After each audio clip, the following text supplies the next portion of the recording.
Greetings, my name is Omen, and tonight I will be reading to you the story Stairs. I very much hope you enjoy this reading, and you stick around for more.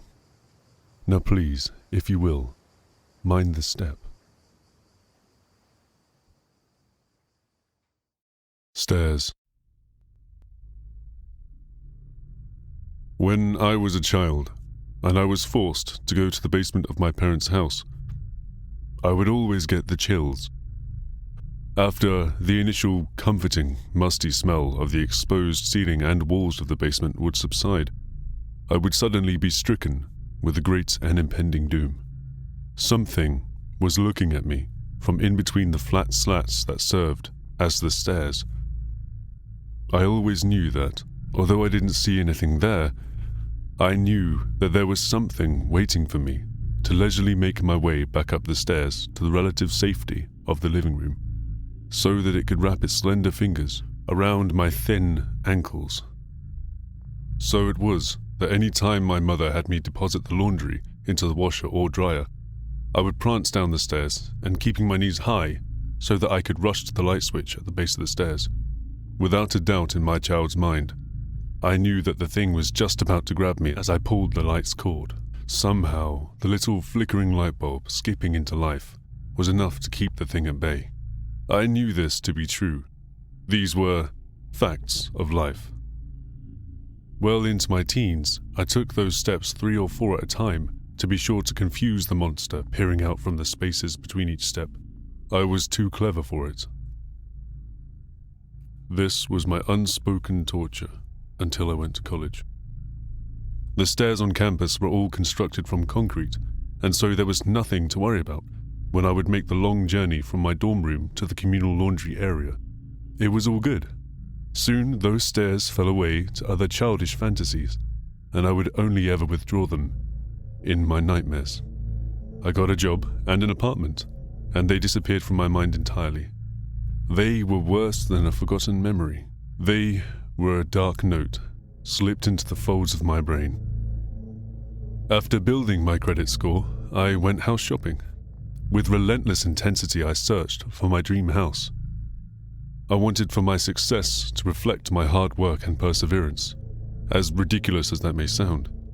I wanted something nice. That is how I came upon a nice ranch-style home, with too many rooms and a deep, dark basement. I was on cloud 9 as I followed the realtor throughout the home, examining the faucets and closets and back lawn. Then she drew my attention to a door I'd not paid any mind to, but there it was, sitting directly adjacent the fridge in the kitchen. My stomach flipped and I had something approximating an anxiety attack without exhibiting the symptoms to my tour guide. I gripped and twisted the realtor's pamphlet between my hands in front of my thighs. When she asked me if I would like to look at the basement, I nodded and grinned through teeth that felt like they may burst into pieces. She flicked the light on and waltzed down the steps, and I followed, feeling what can only be described as vertigo. The wooden steps were slats without backs. All of a sudden, I felt the sudden urge to burst past her on the steps and run to the bottom. I maintained my composure and asked her inconsequential questions about moisture accumulation and insulation. When I felt the bare concrete basement floor beneath my feet, I felt better, but not by much. I felt as though if I spun around and looked in between the spaces of each of those steps, I would see something, anything, peering back at me. I was being obtuse. I was an adult. I didn't have to worry about monsters under stairs. I steeled myself and saw that the space between the wall and the back of the stairs was completely open. I breathed a sigh of relief. Nothing could possibly hide under there. I felt foolish and folded the realtor's pamphlet into a neat square and put it away into my back pocket. I closed on the house and moved into it rather quickly, realizing that the furniture that had filled my apartment to the brim left my new home looking much like a museum with all of its excess floor space. I had no use for all of the extra closets as of yet, or the basement. The first few weeks went smoothly, and I had a new set of hoses and outlets installed in a spare room for my washer and dryer so that I would not have to use the ones in the basement. I was awakened by some rustling underneath me one night and felt my skin grow cold. Something struck me then. I hadn't put anything in the basement. There were no stacked cardboard boxes down there. There wasn't anything that could be making any ruckus down there. I don't have pets, and I don't have a significant other. Slowly, I pressed my ear to the floor next to my bed and could hear what sounded like deep, wheezy breathing, like someone was suffocating. I could feel my groin tighten, and I went lightheaded. I recoiled from the hardwood floor and exhaled and inhaled very deliberately to calm my nerves. I moved through the house and opened one of the boxes in the kitchen to find a glistening knife. That door, next to the fridge, seemed to beckon me.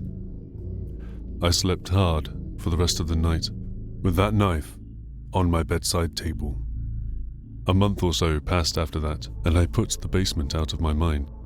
That is, until I awoke once more to that strange, arduous breathing beneath the floor of my bed.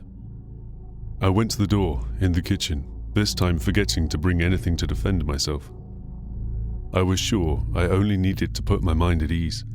I would prove to myself once and for all that I was being a big baby. There are no such things as monsters that go bump in the night. I clicked the light on, swung the door open, and was met with nothing again. The cold air from the basement rushed up, and I could feel my arms bubble up in goose flesh. I had to do it. It should be put to rest. I ran down the stairs as much as one can actually sprint while on steps. I met the ground of the basement and spun around in all directions. The light flickered and I froze as I was submerged into darkness for a millisecond.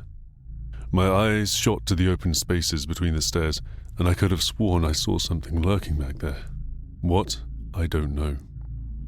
Then the single light bulb popped in its socket and rained down glass and eternal darkness. I scampered. I panted like an animal. I went on all fours and scrambled as quickly as I could back up to the dim light at the top of the steps. I slid onto the kitchen tile on my belly and slammed the door next to the fridge closed. The kitchen light allowed me to quell those insane, childish thoughts, and as the light emboldened me, I snatched a flashlight from the bottom kitchen drawer and swung the door open one last time and shone the light against the blackness of the basement. Upon the top step of the stairs, there were unmistakable impressions of claw marks that were not there before. I no longer think my fear of stairs is unfounded. I intend to contact my realtor to discuss the terms for putting this house back on the market.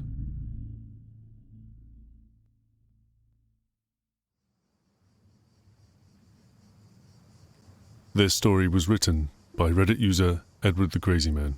Feel free to find some more of his great works on Reddit. Now from myself, the Laughing Rook, and all of us at the Rookery, I bid you farewell till next time, welcome visitor. And maybe tonight, check your basement.